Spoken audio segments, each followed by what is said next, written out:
Good afternoon my dears commerce graduates.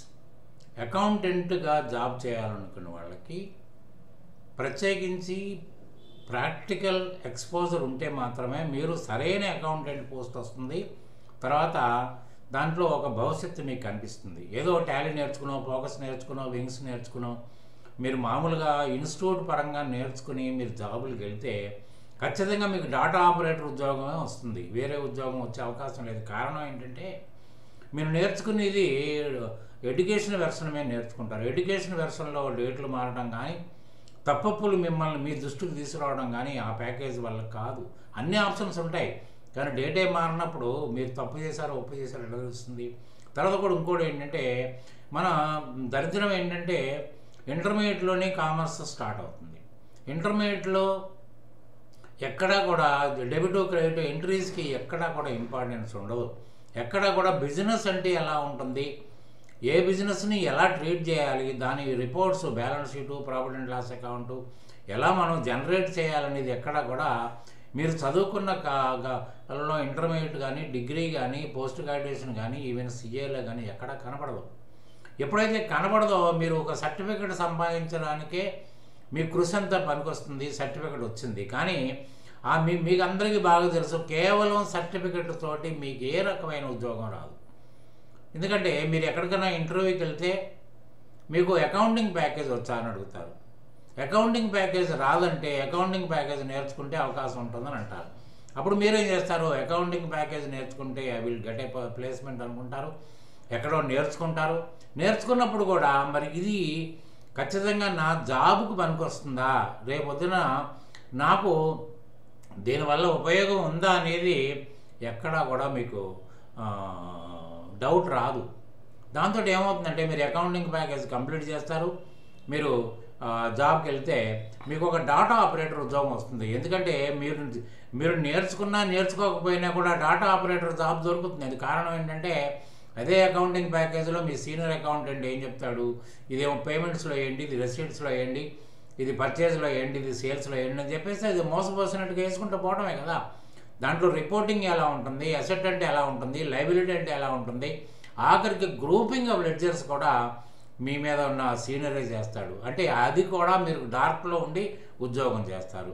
ఎప్పుడు ఎంతకాలం ఉన్నా కూడా మేము మీ మీద జాలిపడి సింపథైజ్డ్ గ్రౌండ్స్లో మాత్రమే సంవత్సరానికి ఒకసారి శాలరీ ఎన్హాన్స్మెంట్ అవుతుందేమో, కానీ మీ యొక్క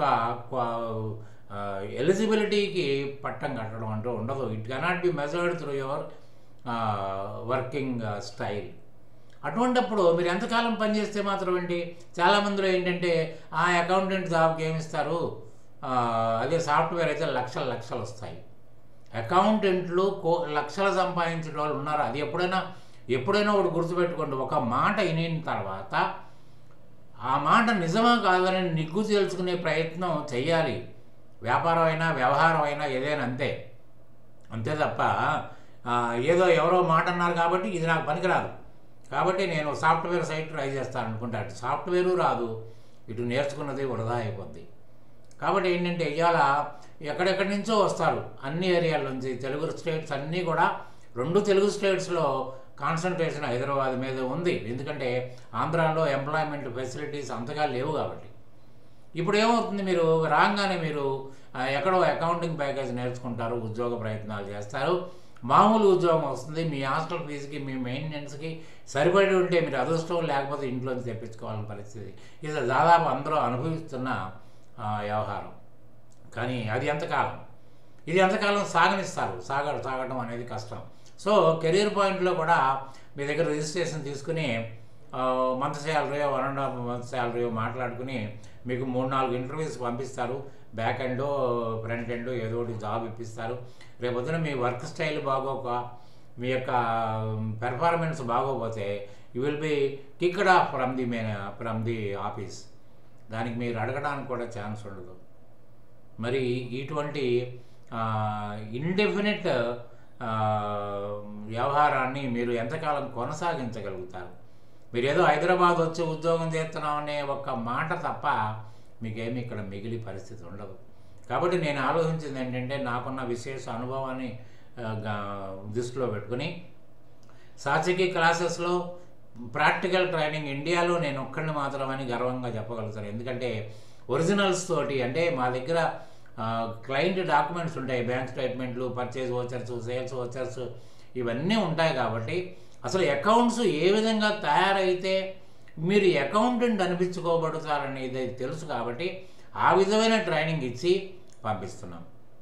కాబట్టి ఏంటంటే ప్లేస్మెంట్ సెంటర్లో మీరు ఎలా ఉంటుందంటే, ఒక జనరల్గా ఎలా ఉంటుందంటే ప్లేస్మెంట్ సెంటర్లో మాట్లాడుకోవడం మేము 3-4 ఇంటర్వ్యూలు పంపిస్తామని చెప్తారు. మా దగ్గర అది ఉండదు. అసలు మిమ్మల్ని అడ్మిషన్ తీసుకోగానే, రిజిస్ట్రేషన్ తీసుకోగానే మీకు చేసేది ఏంటంటే, మీకు ఇదివరకు టాలెంట్ నేర్చుకున్నారా, నేర్చుకోకపోతే దాని పరిస్థితి ఏంటి, మీ రెజ్యూమ్ ఏంటి, మీ రెజ్యూమ్ ఎలా రాశారు, రెజ్యూమ్ ఇంప్రెసివ్గా ఉందా, ఏదో రెజ్యూమ్ రాసేసారా. ఇంప్రెసివ్గా లేకపోతే మీరు అవతల వాళ్ళ చేత అట్రాక్ట్ కాబడరు. కాబట్టి మీరు రెజ్యూమ్ని తగిన విధంగా మీ ఎలిజిబిలిటీని దృష్టిలో పెట్టుకుని దానికి అనుగుణంగా మీకు రెజ్యూమ్ని మారుస్తా వల్ల మీ రెజ్యూమ్ చూడగానే ఈ క్యాండిడేట్ ఈ లెవెల్లో ఉన్నాడు, ఈయనకి జాబ్ ఇవ్వచ్చు అనేది కలుగుతుంది.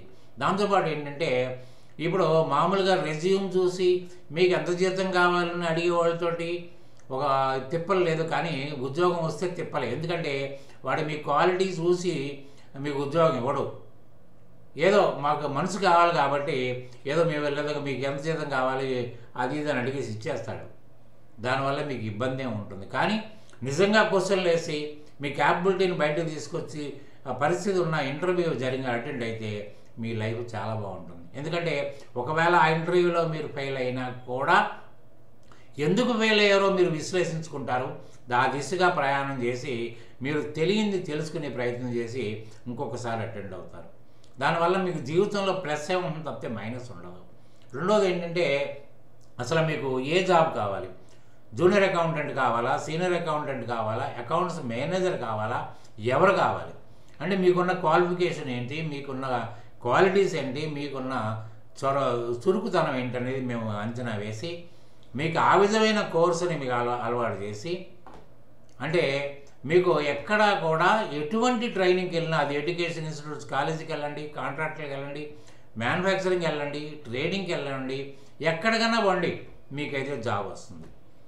ఆ జాబ్ రావడానికి మా ప్రయత్నం ఉంటుంది. తర్వాత ఏంటంటే, మిమ్మల్ని ఎక్స్పోజ్ చేసినప్పుడు కూడా మా దగ్గర రిజిస్ట్రేషన్స్ ఇవన్నీ ఉంటాయి. కాబట్టి మేము ఆ కంపెనీస్లో మా దగ్గర క్యాండిడేట్స్ ఇంతమంది ఉన్నారు, ఈ క్యాండిడేట్స్లో ఈ క్వాలిటీస్ ఉన్నాయి, ఆయన ఎక్సెల్ గురించి చేయగలుగుతాడు, వర్డ్ చేయగలుగుతాడు, టాలీలో ఇటువంటి అంశాలని చేయగలుగుతాడు. ఎందుకంటే ఆయన బ్యాలెన్స్ షీట్ గురించి మాట్లాడగలుగుతాడు, ప్రాఫిట్ అండ్ లాస్ అకౌంట్ గురించి మాట్లాడతాడు, ఇంకా ఏదన్నా విషయం గురించి మాట్లాడగలుగుతాడు. అతనికి ఆ శక్తి ఉందని మేము ముందుగా మీరు ఇంటర్వ్యూకి వెళ్ళక ముందే మీ గురించి అక్కడ ఎక్స్పోజర్ ఉంటుంది. కాబట్టి ఆ దిశగానే మిమ్మల్ని ఇంటర్వ్యూ చేయబడతారు.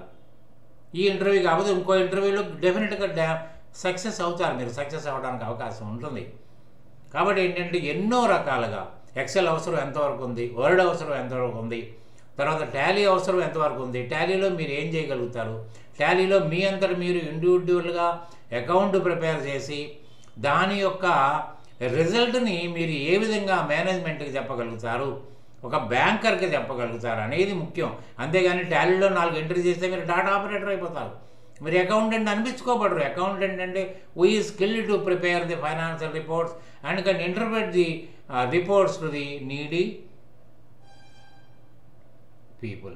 అంటే నీడీ పీపుల్ ఎవరు ఉంటారు, బ్యాంకర్స్ ఉంటారు, ట్యాక్స్ అథారిటీస్ ఉంటాయి, తర్వాత మేనేజ్మెంట్ ఉంటుంది. అది కదా చేయాల్సింది. కానీ మరి అది ఎంతవరకు ఉంది శక్తి, ఇవన్నీ కూడా క్రోడీకరించి మీకు ఒక ఇది చేసి తర్వాత మిమ్మల్ని ఈ ట్రైనింగ్ అయ్యే లోపు 2-3 ఇంటర్వ్యూస్ కండక్ట్ చేసి మీలో ఆ బెరుకుతనం లేకుండా చేసి, చాలామందిని చూశాను నేను ఇవాళ పోస్ట్ గ్రాడ్యుయేట్ అయ్యి వస్తున్నారు, కనీసం ఒక ఇంగ్లీష్ సెంటెన్స్ చదివి అర్థాన్ని చెప్పలేకపోతున్నారు. మాట్లాడితే మేము తెలుగు మీడియం అంటారు.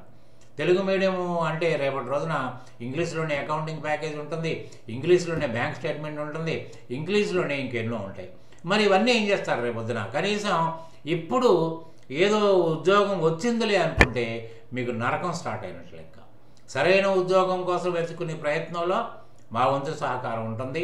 ఖచ్చితంగా ఇతర కెరీర్ పాయింట్ లాగా ప్లేస్మెంట్ సెంటర్లో కాకుండా మీకు ఇవన్నీ నేర్పించడం జరుగుతుంది. ఎక్సెల్ నేర్పిస్తాం, వర్డు, లెటర్ సెట్టింగ్ ఉంటుంది, తర్వాత రెజ్యూమ్ సెట్టింగ్ ఉంటుంది, తర్వాత ఏమో అకౌంటెన్సీలో ఇంపార్టెంట్ ఇది ఆప్షన్స్ ఏంటి, గ్రూపింగ్ ఆఫ్ లెడ్జర్స్ క్షుణ్ణంగా నేర్పుతాం. తర్వాత balance sheet, profit and loss అకౌంట్ని ఏ విధంగా మీరు స్టడీ చేయాలి, ఏ విధంగా ఇంటర్ప్రిట్ చేయాలి, ఏ విధంగా ప్రజెంట్ చేయాలి అనేది క్లియర్గా ఉంటుంది. Unlike other career points and placement centres, it is useful career point. ఒకసారి మేము ఆడిటర్స్, ఎందుకంటే మేము ఏదో దీని మీద కెరీర్ పాయింట్ మీద బేస్ అయిన వాళ్ళం కాదు, ఆడిటర్సం కాబట్టి మాకంటూ ప్రత్యేకమైన క్లయింట్స్ ఉంటారు, వాళ్ళకి మిమ్మల్ని పంపించి ఏర్పాటు చేయగలుగుతాం. తర్వాత మా వల్ల మీరు ఏం నేర్చుకోగలుగుతారనేది కూడా అర్థమైపోతుంది. ఒకసారి before registering with us you can meet us, you can talk with us. తర్వాత మీ దగ్గర ఏముందో మాకు తెలుస్తుంది, మా దగ్గర ఏముందో మీకు తెలుస్తుంది. రేపొద్దున ఆ కాన్ఫిడెన్స్ లెవెల్ని బిల్డప్ చేసుకుని మీరు ముందుకు వెళ్ళగలుగుతారు. కాబట్టి ఏంటంటే 10th నుంచి ఈ వ్యవహారంలో సీరియస్గా మీకు ఇన్ఫర్మేషన్ ఇవ్వడం కానీ, మీ దగ్గర రిజిస్ట్రేషన్స్ తీసుకోవడం కానీ, మీకు కావాల్సిన విధంగా ట్రైనింగ్ ఇవ్వడం కానీ జరుగుద్ది. కాబట్టి ఏంటంటే 10th తర్వాత మీరు మళ్ళీ రెగ్యులర్గా వీడియోస్ వస్తాయి, 2 రోజులు రావు, ఎందుకంటే వీఆర్ గోయింగ్ అవుట్. కాబట్టి ఏంటంటే దాని తర్వాత ఉంటుంది. కాబట్టి డిస్క్రిప్షన్లో నా టెలిఫోన్ నెంబర్ ఉంటుంది, you can contact me direct. మీకున్న మీకు తెలియాల్సిన డౌట్స్ అన్నీ క్లియర్ అయిపోతాయి. తర్వాత ఏంటంటే దీంట్లో అన్ని రకాలుగా మీకు ప్లేస్మెంట్ వచ్చే అవకాశం మాత్రం ఉంది. Placement differs from your qualification and eligibility. మీ గ్రూప్లో ఒకరికి జూనియర్ అకౌంటెంట్ పోస్టే ఆఫర్ చేయగలుగుతాం, ఒకరికి సీనియర్ అకౌంటెంట్ ఆఫర్ చేయగలుగుతాం, ఒకరికి అకౌంట్స్ మేనేజర్ ఆఫర్ చేయగలుగుతాం. దాని ప్రకారం శాలరీ స్ట్రక్చర్ కూడా ఉంటుంది. ఎందుకంటే అందరికీ ఒకటే పోస్ట్ రావడం, ఎందుకంటే మీకు ఎలిజిబిలిటీ ఉండాలి. అంటే ఎలిజిబిలిటీ ఉండాలంటే మీరు నేర్చుకునేటప్పుడు ఆ కాన్సన్ట్రేషన్ మీరు చేయగలిగితే మాత్రమే ఆ లెవెల్కి మీరు ఎదగలుగుతారు. ఖచ్చితంగా మాకున్న విశేష అనుభవంతో, మా దగ్గర ఉన్న ఒరిజినల్ డాక్యుమెంటరీ మెటీరియల్ తోటి మీకు కావలసిన విధంగా అన్ని రకాలుగా మీకు ట్రైన్ చేసి మిమ్మల్ని ప్లేస్మెంట్కి తీసుకెళ్తామని అష్యూరెన్స్ ఇచ్చుకుంటూ I'm taking leave from this very video. You please subscribe if you are a new one, and you please comment on the video, and if you like this, please kindly share it to your friends. Thank you very much. Good day.